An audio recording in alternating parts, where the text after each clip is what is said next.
10 miles off the north coast of Scotland are the Orkney Islands, wild and beautiful, beaten by the clean, cold winds of the North Sea. Life there in the last century was simple, but hard. Captain Torvald has returned home to Orkney after a lifetime as a seaman on the world's oceans. He lives alone with his memories of the past, a past he has tried hard to forget.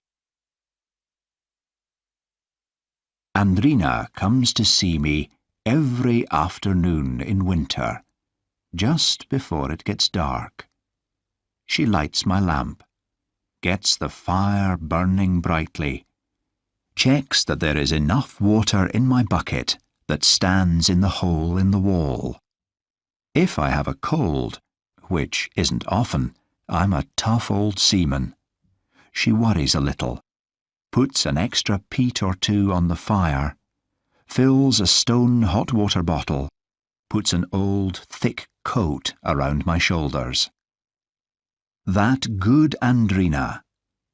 As soon as she has gone, I throw the coat off my shoulders and mix myself a toddy, whiskey and hot water and sugar.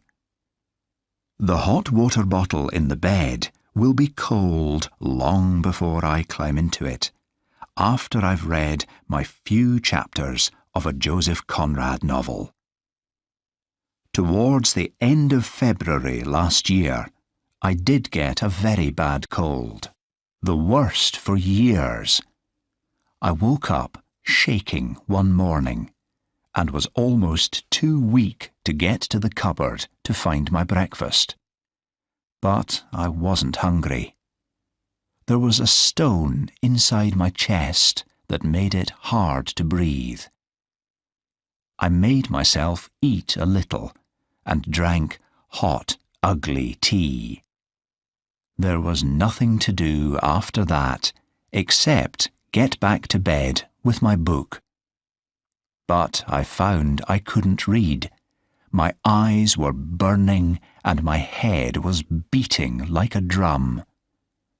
Well, I thought, Andrina'll be here in 5 or 6 hours' time. She won't be able to do much for me, but it will cheer me to see the girl. Andrina did not come that afternoon. I expected her with the first shadows of the evening, the slow opening of the door, the soft-spoken, "Good evening," the gentle shaking of her head as she saw the things that needed doing. But I had that strange feeling that often comes with a fever, when you feel that your head does not belong to your body. When the window was blackness at last, with the first stars shining, I accepted at last that for some reason or another, Andrina couldn't come. I fell asleep again. I woke up, a grey light at the window. My mouth was dry. There was a fire in my face. My head was beating worse than ever. I got up, my feet in cold pain on the stone floor, drank a cup of water, and climbed back into bed. I was shaking with cold, my teeth banging together for several minutes, something I had only read about before. I slept again, and woke up just as the winter sun was disappearing into the blueness of sea and sky. It was, again, Andrina's time. Today there were things that she could do for me. Get aspirin from the shop. Put 3 or 4 very hot bottles around me. Mix the strongest toddy in the world. A few words from her would be like a bell to a sailor lost in fog. She did not come. She did not come again on the 3rd afternoon. I woke shakily, like a ghost. It was black night. Wind sang in the chimney. There was, from time to time, the beating of rain against the window. It was the longest night of my life. I lived over and over again through the times in my life of which I am most ashamed. The worst time was repeated endlessly, like the same piece of music playing again and again and again. It was a shameful time, but at last sleep shut it out. Love was dead, killed long ago, but the ghosts of that time were now awake. When I woke up, I heard for the first time in 4 days the sound of a voice. It was Stanley, the postman, speaking to Ben, the dog at Big House. "There now, isn't that a lot of noise so early in the morning? It's just a letter for Minnie, a letter from a shop. Be a good boy, go and tell Minnie I have a love letter for her." "Is that you, Minnie? I thought old Ben was going to bite my leg off then. Yes, Minnie, a fine morning, it is that." I have never liked that postman. He is only interested in people that he thinks are important in the island. But that morning he came past my window like a messenger of light. He opened the door without knocking. I am not an important person. He said, "Letter from far away, Captain." He put the letter on the chair nearest the door. I was opening my mouth to say, "I'm not very well, I wonder." But if any words came out, they were only ghostly whispers. Stanley looked at the dead fire and the closed window. He said, "Phew, it's airless in here, Captain. You want to get some fresh air." Then he went, closing the door behind him. No message would go to Andrina then, or to the doctor in the village. I thought, until I slept again, about the last letter people write before dying. In a day or two, of course, I was all right again. A tough old sailor like me isn't killed off that easily. But there was a sadness, a loneliness around me. I had been ill, alone, helpless. Why had my friend left me in my bad time? Then I became sensible again. "Torvald, you old fool," I said to myself. "Why should a pretty 20-year-old spend her time with you? Look at it this way, man. You've had a winter of her kindness and care. She brought a lamp into your dark time. Ever since the harvest home party when, like a fool, you had too much whiskey, and she helped you home and put you into bed. Well, for some reason or another, Andrina hasn't been able to come these last few days. I'll find out today the reason." It was time for me to get to the village. There was not a piece of bread or a gram of butter in the cupboard. The shop was also the post office. I had to collect 2 weeks' pension. I promised myself a beer or 2 in the pub to wash the last of that sickness out of me. I realised, as I slowly walked those 2 miles, that I knew nothing about Andrina at all. I had never asked, and she had said nothing. What was her father? Had she sisters and brothers? I had never even learned in our talks where she lived on the island. It was enough that she came every evening soon after sunset, did her quiet work in the house, and stayed a while, and left a peace behind, a feeling that a clean summer wind had blown through the heart of the house, bringing light and sweetness. But the girl had never stopped all last winter asking me questions about myself, all the good and bad and exciting things that had happened to me. Of course, I told her this and that. Old men love to make their past important, to make a simple life sound full of interest and great success.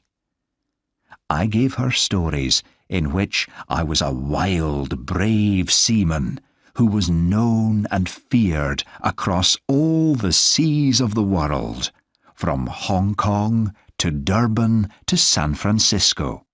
Oh, what a famous sea captain I was! And the girl loved these stories, true or not true, turning the lamp down a little to make everything more mysterious, stirring the fire into new flowers of flame. One story I did not tell her. It is the time in my life that hurts me every time I think of it. I don't think of it often, because that time is locked up and the key is dropped deep in the Atlantic Ocean. But it is a ghost, as I said earlier, that woke during my recent illness. On her last evening at my fireside, I did, I know, tell a little of that story, just a few half-ashamed pieces of it. Suddenly, before I had finished, did she already know the ending? She had put a white look and a cold kiss on my cheek and gone out at the door, as I learned later, for the last time. Hurt or no, I will tell the story here and now. You who look and listen are not Andrina. To you, it will seem a story of rough country people, a story of the young and foolish, the young and heartless. In the island, 50 years ago, a young man and a young woman came together. They had known each other all their lives up to then, of course. They had sat in the schoolroom together. But on one day in early summer, this boy from one croft and this girl from another distant croft looked at each other with new eyes. After the midsummer dance at the big house, they walked together across the hill under the wide summer night sky. It is never dark here in summertime, and came to the rocks and the sand and sea just as the sun was rising. For an hour or more they stayed there, held in the magic of that time, while the sea and the sunlight danced around them. It was a story full of the light of a single short summer. The boy and the girl lived, it seemed, on each other's heartbeats. Their parents' crofts were miles distant, but they managed to meet most days at the crossroads, at the village shop, on the side of the hill. But really, those places were too open. There were too many windows. So their feet went secretly night after night to the beach, with its bird cries, its cave, its changing waters. There they could be safely alone. No one to see the gentle touches of hand and mouth, no one to hear the words that were nonsense, but that became in his mouth a sweet, mysterious music. Sacred. The boy, his future once the magic of this summer was over, was to go to the university in Aberdeen and there study to be a man of importance and riches, far from the simple life of a croft. No door like that would open for Sigrid. Her future was the small family croft, the digging of peat, the making of butter and cheese. But for a short time only. Her place would be beside the young man whose heartbeats she lived on, when he had finished his studies and become a teacher. They walked day after day beside the shining waters. But one evening at the cave, towards the end of that summer, when the fields were turning golden, she had something to tell him. A frightened, dangerous, secret thing. And at once the summertime magic was broken. He shook his head. He looked away. He looked at her again as a stranger, a cruel, hateful look. She put out her hand to him, shaking a little. He pushed her away. He turned. He ran up the beach and along the path to the road above, and the golden fields closed round him and hid him from her. And the girl was left alone at the mouth of the cave, with an even greater loneliness in the mystery ahead of her. The young man did not go to any university. That same day he was in Hamnavo, asking for an immediate ticket on a ship to Canada, Australia, South Africa, anywhere. After that, the story became still more cruel and still more sad. The girl followed him across the Atlantic a month or so later, but discovered that he had already gone from that place. He had taken work as a seaman on a ship sailing to the other side of the world. So she was told, and she was more lost and lonely than ever. For the next 50 years, that was his life, making salt circles around the world, with no home anywhere. True, he studied, became a ship's officer, and finally a captain. But the empty years became too long, too heavy. There is a time when white hairs come, to turn your back on your life's work. That is what the seaman did, and he came home to his island, hoping that 50 winters would be enough to bury the past in forgetfulness. And so it was, or seemed to be. 1 or 2 people half remembered him. The name of a woman who had been young 50 years before was not spoken, neither by him nor by other people. Her parents' croft was gone, was now just a pile of stones on the side of the hill. He climbed up to it one day and looked at it coldly. No sweet ghost stood waiting at the end of the house, waiting for the evening call. Sigrid. I collected my pension and a basket full of food in the village shop. Tina Stewart, the postmistress, knew everybody and everything. The complete family history of everybody in the island. I tried different ways of getting information from her. What was new or strange in the island? Had anyone been taken suddenly ill? Had anybody, a young woman for example, had to leave the island suddenly, for whatever reason? The sharp eyes of Miss Stewart stared at me long and hard. No, said she had never known the island quieter. Nobody had come or gone. Only yourself, Captain Torvald. You have been ill in bed, I hear. You should take good care of yourself. You all alone up there. There's still a greyness in your face." I said I was sorry to take up her time. Somebody had spoken a name to me. Andrina. It was not important, but could Miss Stewart tell me which farm or croft this Andrina came from?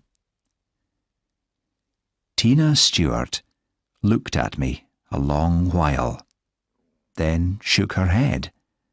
There was nobody of that name, woman or girl or child, in the island, and there never had been. She was sure of it. I paid for my shopping with shaking fingers and left. I felt the need of a drink. In the pub, Isaac Irving stood behind the bar. There were 2 fishermen at the far end, next to the fire, drinking their beer. I said, after the 3rd whisky, "Look, Isaac, I suppose everyone in the island knows that Andrina, that girl, has been coming all winter up to my place to do a bit of cleaning and washing and cooking for me. She hasn't been for a week now and more. Do you know if there's anything the matter with her?" I was afraid that Andrina had suddenly fallen in love, and that love now filled her life, leaving no time for small kindnesses. Isaac stared at me. He seemed to think I was mad. "A young woman," said he. "A young woman up at your house. A home help, is she? I didn't know you had a home help. How many whiskies did you have before you came here, Captain, eh?" And he turned to smile at the 2 fishermen over by the fire. I drank down my 4th whisky and prepared to go. "Sorry, Captain," Isaac Irving called after me. "I think you imagined that girl when the fever was on you. Sometimes that happens. I never have fever dreams like that. You're lucky, Captain. A sweet thing like Andrina." I could not begin to understand. Isaac Irving knows the island and its people even better than Tina Stewart. And he is a kindly man. Why would he make fun of me? Going home, March winds were moving over the island. The sky was taller and bluer. Flowers among the rocks spoke silently of the coming of spring. A young lamb danced, all 4 feet in the air at once. I found, lying on the table, unopened, the letter that had arrived 3 mornings ago. It had come from Australia, posted last October. I followed you half round the world when you ran from Selsky 50 years ago, but I stopped at last in Tasmania, knowing it was useless for me to continue following you. I have kept a silence too, because of my great love for you. I did not want you to feel the pain that I had felt in many ways over the years. We are both old. Maybe this letter will never find you. Perhaps you never returned to Selsky. Perhaps you have died and are now only dust in the earth or salt in the sea. I think, if you are still alive and, it may be, lonely, that my news will bring you happiness, although the end of it is sadness, like so much of life. Of your child, our child, I do not say anything, because you did not wish to accept her.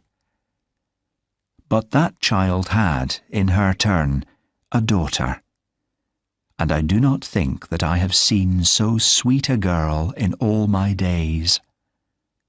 I thank you for giving me, although you did not choose to, that light and goodness in my last years. She wanted to be a lamp in your winter too, because I often spoke about you and the long-gone summer that we had together, which was, to me at least, so wonderful. I told her nothing of the end of that time, that you and some others thought to be shameful. I told her only things that came sweetly from my mouth. And she used to say, often, "I wish I knew that grandfather of mine. Gran, do you think he's lonely? I wish I could make him a pot of tea and see to his fire. Some day I'm going to Scotland, and I'm going to knock on his door and I'll do things for him." Did you love him very much, Gran? He must be a good person, that old sailor, because you loved him. I will see him. I'll hear the old stories from his own mouth. Most of all, of course, the love story, because you, Gran, tell me nothing about that. I am writing this letter, Bill, to tell you that this can now never be. Our granddaughter, Andrina, died last week, suddenly, in the first days of spring. Later, over the fire, I thought of the brightness and the cheer that visitor had brought to my latest winter, night after night, and of how she had always come with the first shadows and the first star. But there, where she was dust, a new time was brightening earth and sea.